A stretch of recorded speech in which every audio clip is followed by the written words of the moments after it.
Después de algunos días, Pablo dijo a Bernabé: volvamos a visitar a los hermanos en todas las ciudades en que hemos anunciado la palabra del Señor para ver cómo están.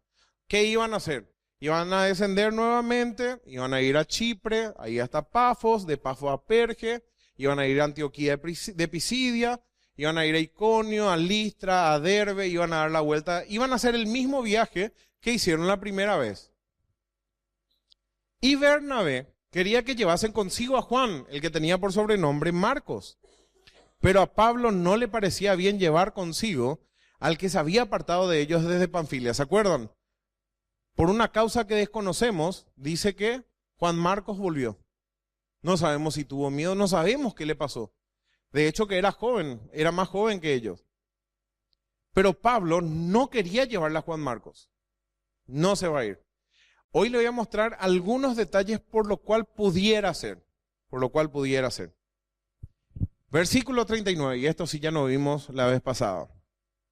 Y hubo tal desacuerdo entre ellos que se apartaron el uno del otro. Bernabé, tomando a Marcos, navegó a Chipre. Y Pablo, escogiendo a Silas, salió encomendado por los hermanos a la gracia de Dios. O sea, Bernabé y Juan Marcos, ellos llegaron estaban en desacuerdo en cuanto a ir con alguno. Entonces, ellos no estaban peleados. Bernabé y Juan Marcos fueron por el mismo lugar donde habían ido ellos la vez pasada. O sea, iban por este lado. Y Pablo fue por el otro lado. Nada más que eso. La obra de Dios siguió avanzando. Y van a ver ahora. Y Pablo salió encomendado y pasó por Siria y Cilicia, confirmando a las iglesias. Ahora bien, aquí hay un ejemplo de separación no por motivos doctrinales.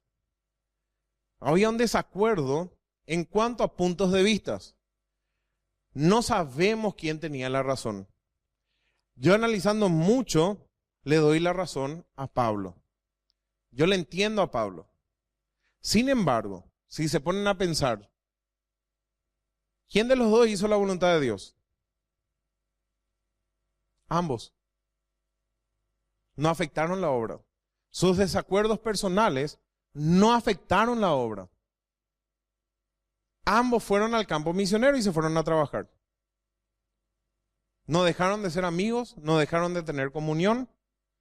Solamente hubo distinción de pareceres en un punto específico y solucionaron las cosas como gente grande, como gente madura. Sin afectar la iglesia, sin afectar la obra, siguieron pero por caminos diferentes, haciendo el llamado del Señor. Igual iban a hacer lo mismo, solamente que acá se arma otro equipo misionero. Pablo escoge a Silas, que anteriormente no estaba, y me supongo que le habrá escogido a Silas porque era conocedor de la palabra de Dios y porque estuvo también justamente en la discusión en cuanto a los gentiles. Y van ellos. El objetivo primario ahora era irse por esas regiones y confirmar a los hermanos que ya estaban. ¿Cuánto tiempo pasó aproximadamente el primer viaje? Y aproximadamente 7 a 10 años. La diferencia entre los siervos de Dios: no deben estorbar la obra. Si algún día llegamos a tener diferencia de pareceres, no doctrinales, la doctrina no se negocia. Pero si tenemos diferencia de pareceres, por eso la obra no puede parar. Nunca. No, a mí me gusta que se haga así y a mí me gusta que se haga así. No importa cómo se haga, hay que hacer. ¿Se entiende? En este caso era un poco más complicado porque tenían que salir por fuera y hacer un trabajo más complicado.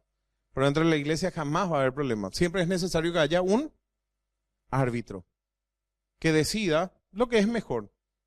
Y a la mitad de la iglesia le puede parecer que no es bueno y a la otra en la mitad le puede parecer que es bueno.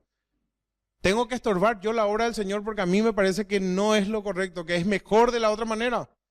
No. Quizá en otra ocasión justo coincida con tu parecer.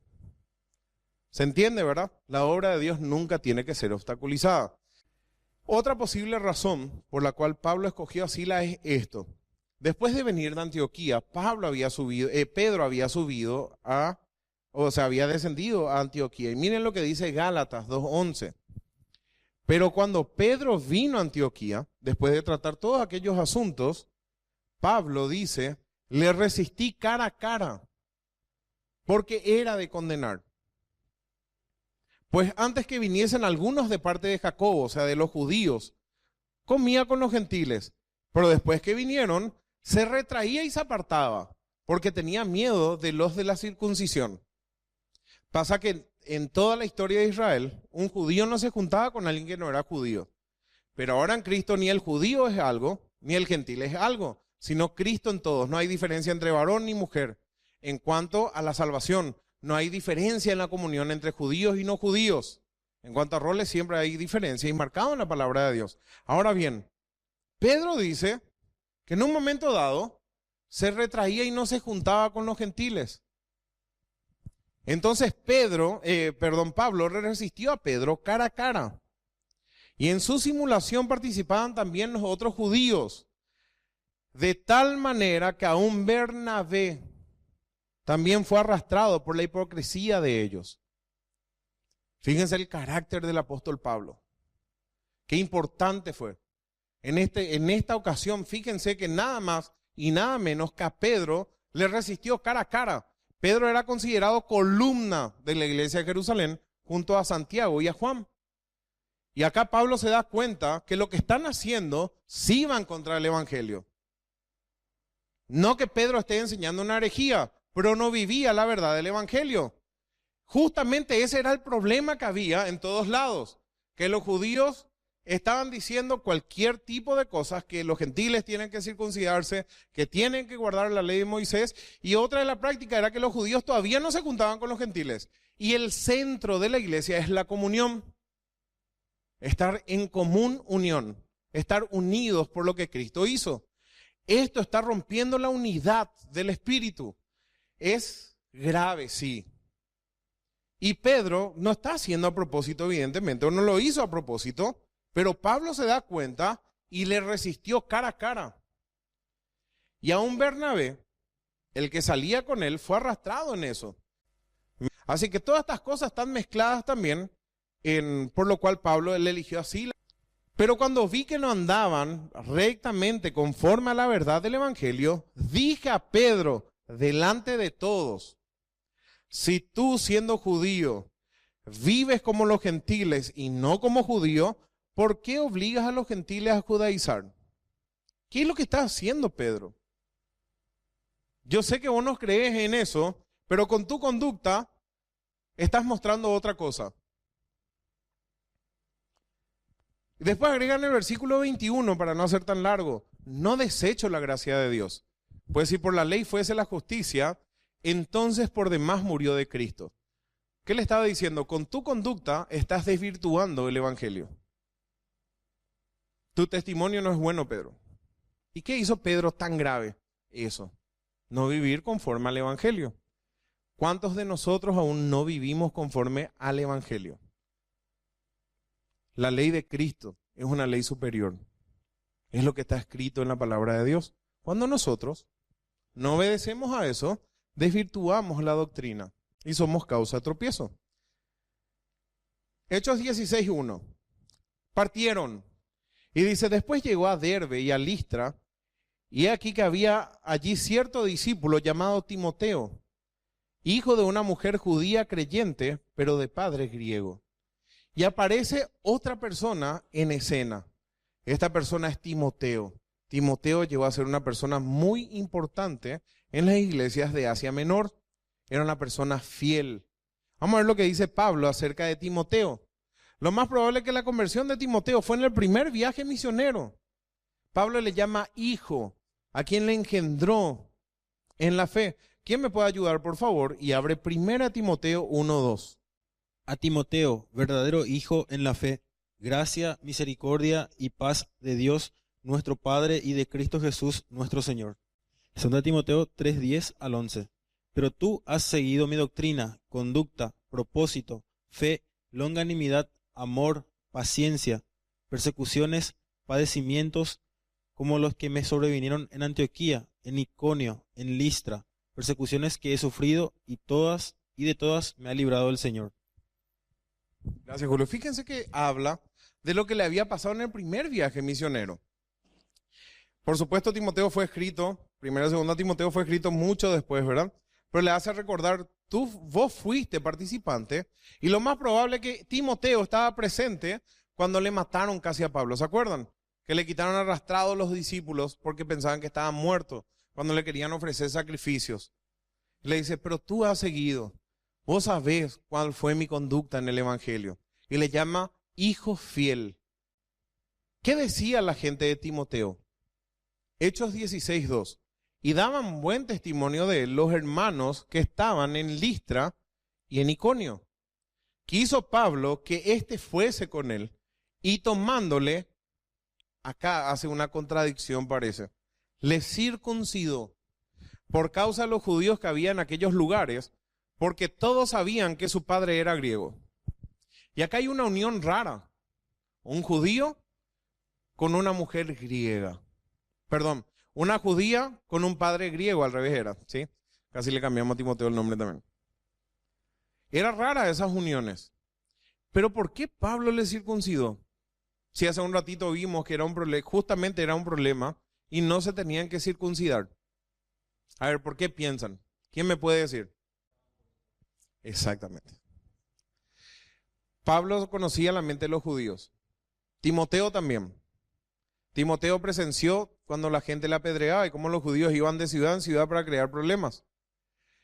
Entonces, para no tener estorbo en el evangelio, se circuncidó. No por mandamiento, sino por una cuestión práctica. Hay veces que no tenemos que hacer ciertas cosas, o sea que no es obligación hacer, pero por causa del evangelio lo hacemos. Pasar por alto las ofensas, dejar de lado algunas cosas, etc. Hay veces que tenemos que hacer cosas que no nos mandaron, pero con tal que la obra avance, siempre y cuando no sea pecaminoso. Al pasar por las ciudades, ¿qué hacían? Les entregaban las ordenanzas que habían acordado los apóstoles y los ancianos que estaban en Jerusalén para que le guardasen. Tengan presente eso solamente. Nuestro estudio es el segundo viaje misionero del apóstol Pablo. De repente se va a tornar o se torna aburrido porque estamos siendo minuciosos en algunos detalles. Iban a todas las iglesias, le enseñaban algunas cosas, pero principalmente le explicaban el porqué de las cartas, de esas cartas que circulaban. Así que las iglesias eran confirmadas en la fe y aumentaban en número cada día. Ahora le voy a pedir por favor que abran Filipenses capítulo 2, versículo 19 al 23. Vamos a ver algo más acerca de Timoteo. Espero en el Señor Jesús enviaros pronto a Timoteo, para que yo también esté de buen ánimo al saber de vuestro estado. Pues a ninguno tengo del mismo ánimo y que tan sinceramente se interese por vosotros. Porque todos buscan lo suyo propio, no lo que es de Cristo Jesús. Pero ya conocéis los méritos de Él, que como hijo a padre ha servido conmigo en el Evangelio. Así que a este espero enviaros, luego que yo vea cómo van mis asuntos. Fíjense, luego transcurridos los años, Timoteo se fue asentando cada vez más en la obra del Señor. Qué lindo poder decir el día de mañana, miren, le envío a fulano de tal porque él es fiel. Él se interesa realmente por las cosas del Señor. Y lo que acá dice Pablo es interesante. A ningún otro, nadie le alcanza a él. Y ustedes leen la epístola de Timoteo y Pablo le baja la caña a Timoteo, ¿verdad? Pero sin embargo, este es el testimonio que Pablo da de él. No hay ningún otro. Todos buscan lo suyo. Pero Timoteo busca lo que es de Cristo. Y tiene un interés sincero por ustedes. Así que le envío a él. Timoteo fue un gran siervo de Dios, sinceramente.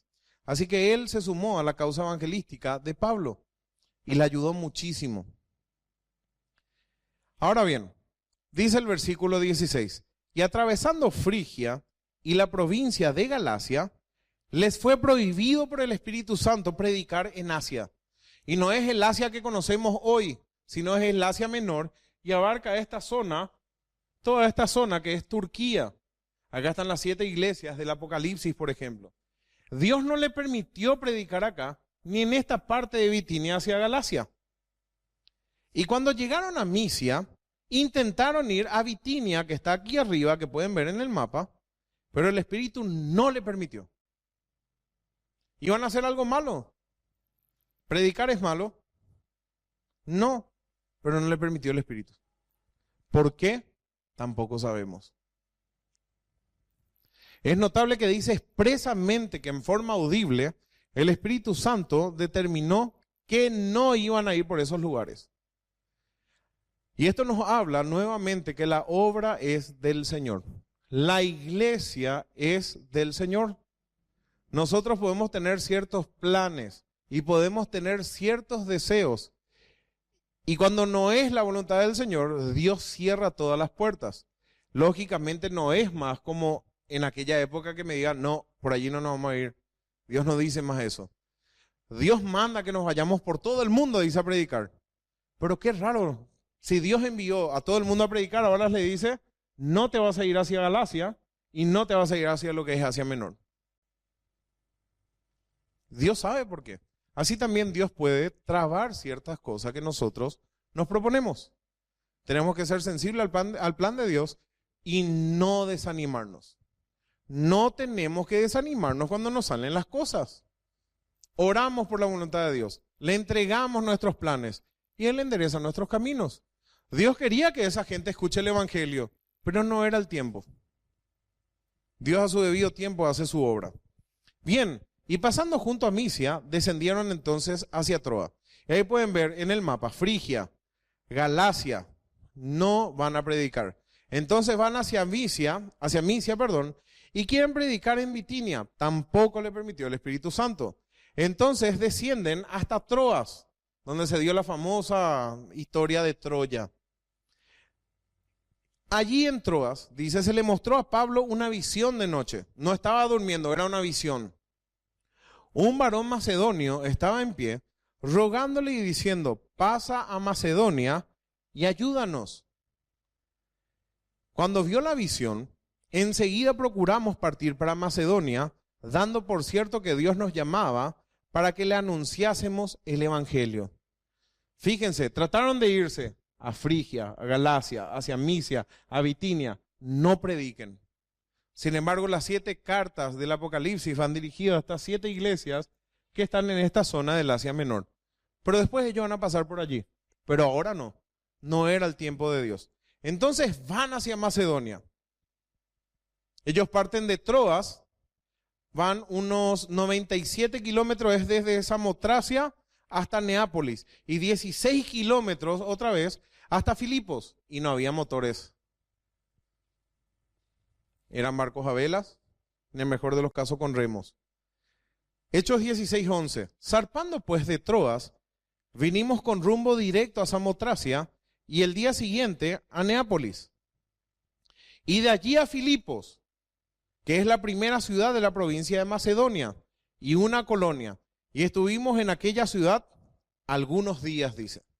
Todo ese camino ellos querían predicar. Después de haber caminado todo ese territorio, después de haber pasado tantas cosas, tienen que atravesar todo el mar, toda esa parte, ¿verdad? Y llegan ahora a Filipos. Nunca se fueron ahí.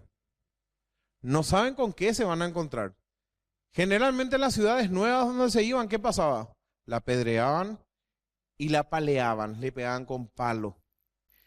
Y acá viene otra parte muy llamativa. No había sinagoga. Y se van a una reunión de mujeres. Esto era rarísimo, nunca se dio hasta ahora, pero ahora se va a dar. Y vamos a estar viendo lo que Dios hace en la historia. Hechos 16:13. ¿Se acuerdan que Pablo siempre cuando iba a predicar, qué es lo que primero que buscaba en una ciudad? Una sinagoga. ¿Por qué? Mínimamente tenía que haber 13 a 14 varones judíos en una ciudad para que haya una sinagoga. Acá no llegamos a ese número y no hay sinagoga. Y un día de reposo salimos fuera de la puerta junto al río donde solía hacerse la oración. Y sentándonos, ¿a quiénes le hablaron? A las mujeres que se habían reunido. Para un judío, el hablarle a una mujer ya era terrible. Ya perdían su testimonio, ya eran cualquier cosa. Por eso a Cristo le atacaban tanto. ¿Se acuerdan Juan 4:26 cuando Cristo estaba con la samaritana? Jesús le dijo a la samaritana, yo soy el Mesías, el que habla contigo. En esto vinieron sus discípulos y se maravillaron de que hablaba con una mujer. Perplejos estaban. Jesús hablando con una mujer. Y no solamente con una mujer, con una samaritana. ¿Cómo puede ser? Se dan cuenta que esa es la religión. Tenían metido en su cabeza las costumbres y no lo que decía la palabra de Dios. Hay costumbres que están totalmente en contra de lo que dice la Biblia. Acá Pablo, Timoteo y Silas se van a una reunión de mujeres. Y qué lindo. Las mujeres reunidas para orar. No estaban haciendo otra cosa. Y Dios lo deja aquí plasmado. Las mujeres estaban orando. Entonces una mujer llamada Lidia, vendedora de púrpura de la ciudad de Tiatira, que adoraba a Dios. Miren que está diciendo que muchas veces nosotros venimos a la iglesia de balde, no sabemos ni para qué venimos. Venimos por compromiso, venimos porque nos invitó demasiado a alguien, o incluso porque me van a molestar el día siguiente. Esta persona, Lidia, estaba allí porque estaba adorando a Dios. Qué lindo que es que todos nosotros busquemos también eso. Venir para adorar a Dios. Dios da testimonio de Lidia, que al menos ella, no sabemos las otras mujeres, pero de Lidia sí sabemos. Ella estaba adorando a Dios. Lidia estaba oyendo lo que Pablo estaba predicando. Pero hay otro detalle interesante. El Señor abrió el corazón de ella, la mente. No es que el corazón se la abrió, ¿verdad? Cuando habla la Biblia de corazón, habla del entendimiento. Abrió el corazón de ella, su entendimiento, para que estuviese atenta a lo que Pablo decía.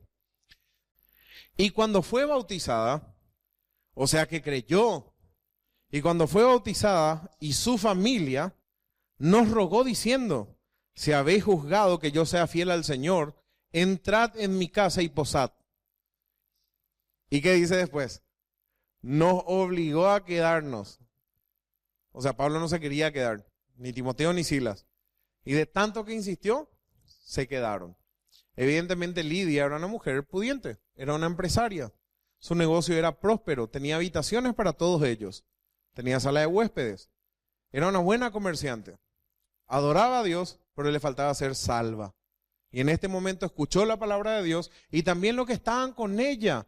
Y cuando dice su casa, no solamente se refiere a ella y su familia, puede referirse a los que trabajaban con ella.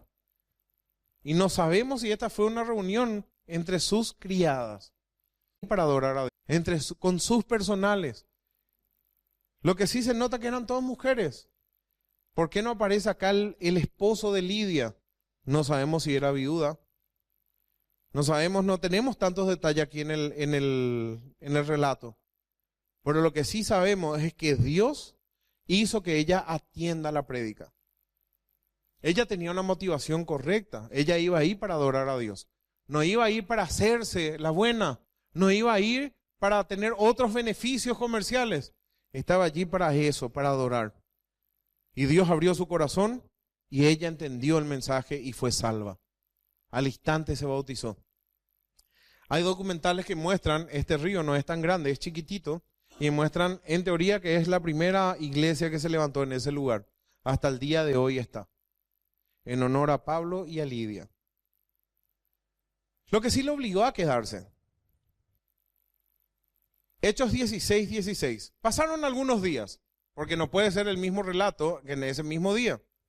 Aconteció que mientras íbamos a la oración, y acá viene la gran pregunta, ¿quién está escribiendo esto? Parece que hay un historiador al lado de Pablo, de Silas y de Timoteo escribiendo la historia. Y para muchos, y muchos dicen que es Lucas el que escribió Hechos. Aconteció que mientras íbamos a la oración, nos salió al encuentro una muchacha que tenía espíritu de adivinación, la cual daba gran ganancia a sus amos adivinando. O sea, todo este tema de la adivinación y el espíritu de Pitón, es cierto, pasa. Solamente que la mayoría son embusteros, son falsos. Pero de que sí la gente pueda adivinar por el espíritu de Satanás, pasa, no vamos a entrar en esto. Dentro de poco vamos a tener el estudio de ocultismo y vamos a estudiar profundo. ¿Qué es esto? Lo que sí, esta persona estaba endemoniada. Y específicamente le estaba poseyendo un espíritu que se llama espíritu de Pitón o espíritu de adivinación. Lo que sí, esta esclava le daba mucha ganancia a sus amos. ¿Qué pasó? Esta, siguiendo a Pablo y a nosotros, Timoteo sabemos que no escribió, Silas sabemos que no escribió, y dice, siguiendo a Pablo y a nosotros, daba voces diciendo, estos hombres son siervos del Dios Altísimo, quienes os anuncian el camino de la salvación. ¿Estaba mintiendo o no Satanás? Estaba diciendo la verdad. Porque el que hablaba por la chica era Satanás y no era la chica. ¿Quién le dijo a ella que eran siervos del Señor? Y esto lo hacía por muchos días. Mas desagradando a Pablo, este se volvió y dijo al espíritu, te mando en el nombre de Jesucristo que salgas de ella, y salió en aquella misma hora. Acá hay una gran lección para nuestras vidas. ¿Qué pasa si Pablo, Silas y los demás seguían que la otra chica siga dando voces? Se iban a identificar que tanto lo que predicaba Pablo y lo que estaba haciendo ella estaban de la mano. ¿Se entiende? Que había comunión. O sea que esa chica estaba predicando, o las enseñanzas que ella podía dar, iba a ser las mismas que estaba dando Pablo. La palabra está bien, pero el móvil está mal. Pablo predicaba impulsado por el Espíritu Santo, pero esta predicaba impulsada por Satanás. Predicaban la verdad, pero el móvil era totalmente diferente. Acá hay un objetivo de Satanás detrás de las cosas. Identificar lo falso con lo verdadero. Lo falso es Satanás, lo verdadero son los siervos de Dios. Y hoy, ¿cuánto ecumenismo hay? Y se juntan por amor de Cristo supuestamente. No tenemos que juntarnos con gente que tiene falsa doctrina. No podemos. En los evangelios se registra y registra Lucas un acontecimiento similar. También salían demonios de muchos, dando voces y diciendo, tú eres el Hijo de Dios. Pero Jesús, él los reprendía y no los dejaba hablar porque sabían que él era el Cristo. La palabra de Dios dice, ¿crees que Dios es uno? Bien haces. Los demonios también saben, y no solamente eso, tiemblan. No tiene que haber identificación con los falsos. Por eso yo no me uno a ninguna causa que no sea de la iglesia. ¿Se entiende? No hago causa común con gente que no sea de la iglesia en el buen sentido. Que no sea la causa Cristo. No lo hago por la falsa identificación. No me tengo que identificar con ellos. No debo. Es un principio bíblico. Pero viendo sus amos, Hechos 16-19, pero viendo sus amos que había salido la esperanza de su ganancia, prendieron a Pablo y a Silas y lo trajeron al foro ante las autoridades. Y presentándoles a los magistrados dijeron, estos hombres siendo judíos alborotan nuestra ciudad y enseñan costumbres que no es lícito recibir ni hacer, pues somos romanos. Y se agolpó el pueblo contra ellos. Y los magistrados, rasgándoles las ropas, ordenaron azotarles con varas. La respuesta de Satanás. ¿Se dan cuenta la reacción de Satanás en todo el pueblo? Si no me puedo identificar con ellos, vamos a matarles. ¿Por qué tanto problema si ella decía que estos eran siervos del Altísimo, que les enseña el camino de la salvación? ¿Por qué tanto problema? ¿Se entiende? Lo que sí se agolpó el pueblo contra ellos y los magistrados, rasgándole las ropas, ordenaron azotarle con varas. Después de haberles azotado mucho, los echaron en la cárcel, mandando al carcelero que los guardase con seguridad. El cual, recibido este mandato, los metió en el calabozo de más adentro y les aseguró los pies en el cepo.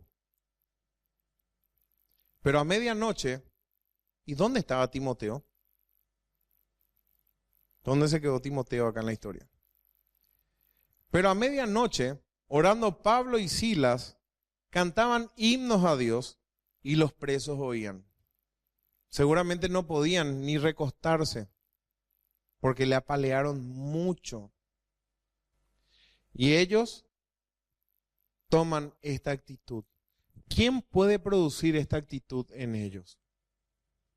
A medianoche, estando adoloridos, sin medicamentos, ellos estaban orando. Pablo y Silas tomaron la decisión correcta en una situación adversa. Cuando nosotros pasamos por algo dentro de la voluntad de Dios, no quiere decir que no seamos azotados por algo. No importa que sea palo, puede ser cualquier tipo de tribulación. Incluso haciendo la voluntad de Dios podemos ser azotados. Pero si miramos con la perspectiva correcta y si estamos en el Espíritu, vamos a darle gloria a Dios porque vamos a ver que nada ocurre sin el previo consentimiento de Dios. Y si lo está ocurriendo es porque Dios permitió y es lo mejor que pueda pasar. Cuando tomamos con otra actitud nos volvemos fatalistas y nos conmiseramos de nosotros mismos y nos ponemos en lugar de víctima y dejamos de hacer la voluntad de Dios. Y eso Dios no quiere. Dios quiere que a pesar de los azotes nosotros oremos. Y no solamente oraban, porque el resultado de esa oración le trajo alegría. Cantaban himnos a Dios. Toda la cárcel oía y capaz decían, estos sí se quedaron locos de tanto que le pegaron. Están cantando, le están glorificando a su Dios, en vez de estar quejándose. Porque a mí, siempre a mí, todo me sale mal. ¿Por qué si yo quiero hacer la voluntad de Dios? ¿Qué es lo que hice mal? ¿Cuál es lo que es el problema? No. Orá. Decirle al Señor, no me gusta la situación, pero yo sé que por algo permitís. Vas a ver si tomás con una actitud correcta las dificultades que vienen a tu vida también. Va a terminar cantando a Dios. Hay personas que ni siquiera cantan. Asquerosa yo, ni en la iglesia sea su voz. Eso me hablan de su vida espiritual. Y me hablan que están apagados, apáticos. Porque aquel que está lleno de gozo o que está lleno del Espíritu, por más asquerosa y horrible que sea su voz, va a querer cantarle a Dios. Y eso no es verdad. Nadie te va a poder atajar, porque de gozo vas a cantar. Todos oían. Entonces, sobrevino de repente un gran terremoto. Y Dios causó este terremoto. De tal manera que los cimientos de la cárcel se sacudían. Y al instante se abrieron todas las puertas y las cadenas de todos se soltaron. O sea, fue fuerte el temblor. Despertando el carcelero, viendo abiertas las puertas de la cárcel, sacó la espada y se iba a matar, pensando que los presos habían huido. Descuidaban su labor, la pena era la muerte. Entonces mejor me mato, dijo. Ya mejor me mato.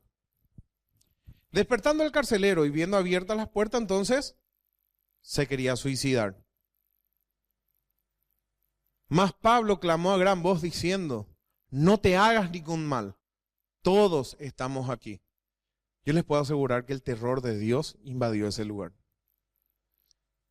No puede ser casualidad que Pablo y Silas estaban testificando y predicando en esa ciudad. Luego de ser azotados, estos locos capaz le decían, estaban orando y estaban cantando himnos a Dios y vino un terremoto enorme y todos quedan libres. El Dios de Pablo está obrando aquí. Y era verdad. Eso estaba pasando allí. En medio de todas esas circunstancias adversas, Dios estaba glorificando. Y Pablo le dice, no te vaya a hacer ningún mal.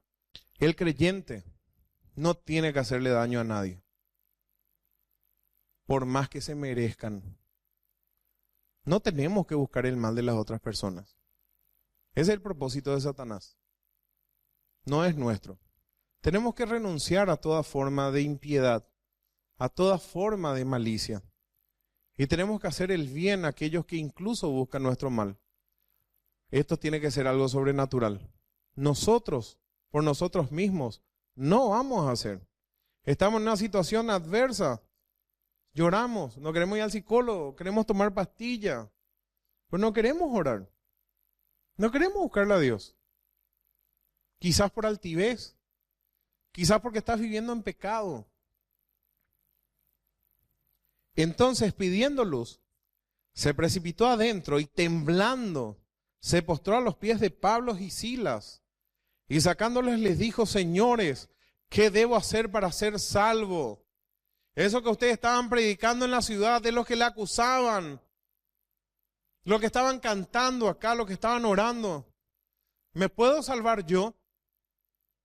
¿Soy digno de poder salvarme yo también?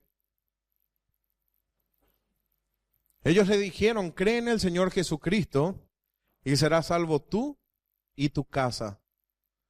Ahora, esto no es una promesa que yo me convierta y toda mi casa se va a salvar, porque la Escritura me dice lo siguiente: y le hablaron la palabra del Señor a él y a todos los que estaban en su casa, y ellos creyeron. Se le testificó a todos ellos. No es porque José se salve, toda su familia va a ser salva. La palabra de Dios dice que la persona se convierte por escuchar el evangelio, y la salvación es personal. En esta ocasión, y también con Lidia, qué bendición, toda su casa fueron salvos, pero también aquí, en esta ocasión, son ocasiones especiales. Actitud, le testificaron. Nosotros sin dar. ¿Qué pasa si Pablo y Silas tomaban con una actitud fatalista esto que le pasó? Ellos iban a hacer tropiezo a la obra. Nosotros sin darnos cuenta con nuestra actitud, somos tropiezo a la obra. Y nosotros frenamos en cierta manera, porque no podemos frenar, la obra del Señor, pero en nuestras vidas personales. Si Dios no nos usa a nosotros, le va a usar a otro. Pero nadie puede decir que Dios no le da oportunidad. Y Dios te da oportunidad una y otra vez. Pero llega a su límite. Y él, tomándolos en aquella misma hora de la noche, les lavó las heridas, el que cuidaba la cárcel, y enseguida se bautizó él con todos los suyos. Y llevándolos a su casa, les puso la mesa y se regocijó con toda su casa de haber creído a Dios. No cambió de religión. Ahora él creyó en el Dios verdadero. Ahora él está convencido que es salvo. Pero ¿quién le convenció que ese carpintero loco que fue crucificado en la cruz le va a salvar? El Espíritu Santo. Porque eso es para los que se pierden. Una locura. Que nosotros creamos un carpintero que fue sentenciado a muerte como el peor criminal. Pero el Espíritu Santo nos abre el entendimiento y nos muestra que Él es el Cordero de Dios que quita el pecado del mundo. Él es nuestro Salvador y a Él tenemos que rendirnos. Estaba gozoso, estaban felices, algo calmado, ordenado, porque habían creído a Dios. Cuando fue de día, los magistrados enviaron alguaciles a decir: suelta a aquellos hombres.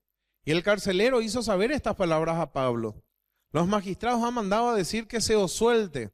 Así que ahora salid y marchaos en paz. Y acá viene la sorpresita y una lección tan grande para nosotros. Pero Pablo les dijo: después de azotarnos públicamente, sin sentencia judicial, siendo ciudadanos romanos, nos echaron en la cárcel. ¿Y ahora nos van a echar encubiertamente? No. Por cierto, si no, vengan ellos mismos a sacarnos. Ustedes saben que un ciudadano romano no podía pasar por estas cosas, y Pablo tenía ciudadanía romana. Nació en la ciudad de Tarso, una ciudad importante. Y también Silas tenía nacionalidad romana.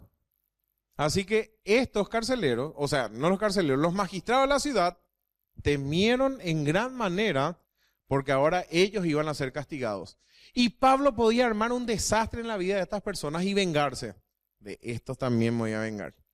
¿Verdad? Mira si tenía la otra actitud Pablo. Ya se murió el carcelero, ahora me voy a vengar de los gobernantes de la ciudad. Voy a tomar el papel de Satanás y ir en contra de las autoridades. No. Hechos 16:38. Y los alguaciles, hicieron saber estas palabras a los magistrados, los cuales tuvieron miedo al oír que eran romanos. Y viniendo les rogaron. Primero le quitaron las ropas, la azotaron, le metieron allá en la cárcel, más adentro. Pero ahora vienen, te rogamos que te vayas callado, por favor, vayan en paz. Si quieren pueden llevar todas las frutas que hay por la calle, no le vamos a decir nada. Viniendo les rogaron y sacándoles, les pidieron que salieran de la ciudad. Entonces, saliendo de la cárcel, entraron a la casa de Lidia y habiendo visto a los hermanos, los consolaron y se fueron. El creyente es llamado a ser pacificador. Bienaventurados los pacificadores, dice la palabra de Dios. Mira que Pablo tuvo oportunidad de vengarse. Y les puedo asegurar que capaz estaban renegando todavía ahí, porque le pegaron mucho. Tuvo la posibilidad de vengarse, no lo hizo. No maldijo, no creó disturbios, al contrario, Pablo y Silas fueron de total bendición a esa ciudad. Algunos se convirtieron y se salvan. Qué espectacular la forma como Dios trabaja. En un grupo de mujeres, al costado del río, sin iglesia, sin sinagoga, sin haber judíos, sin nada de eso, se convierte porque el Señor abrió el entendimiento. Se van a la cárcel y nuevamente el Señor abre el entendimiento de ellos y se salvan. Se dan cuenta que la obra es de Dios. Pero nosotros tenemos que estar prestos. Y tenemos que ser instrumentos útiles en las manos del Señor. Y empezar a pensar coherentemente y a vivir una vida que condice con la palabra de Dios. No me sirve de nada saber y no hacer. Tenemos que repensar lo que estamos haciendo. Y antes de tomar una actitud, hacia no importa qué sea, evaluemos y meditemos en nuestros caminos a ver si Dios aprueba lo que voy a hacer y lo que voy a decir. Salieron de la cárcel, entraron en casa de Lidia y habiendo visto a los hermanos, le consolaron y se fueron. Pero se dan cuenta que siempre que se hace la obra del Señor hay problemas. Una de las cosas que aprendimos hoy es a ser guiados por el Espíritu Santo. A no vengarnos nosotros mismos. A no buscar el daño de los que nos hacen mal. Es normal que se levanten problemas durante el peregrinar del creyente. Nosotros fuimos puestos para bendecir y no para maldecir. Nosotros tenemos que ser pacificadores. Tenemos que ser guiados por Dios. No tenemos que ser quejumbrosos delante de Dios. En vez de tomar con una acción fatalista tu vida o las circunstancias que están pasando en tu vida, anda a Dios en oración, en fe, con plena certidumbre que vas a hallar el oportuno socorro y sabiendo que Dios está usando esa situación para la gloria suya. Seguí para adelante, por más que te azoten. Con el dolor en el alma, seguí haciendo la voluntad de Dios. No te dejes vencer por lo malo, sino vence el mal con bien.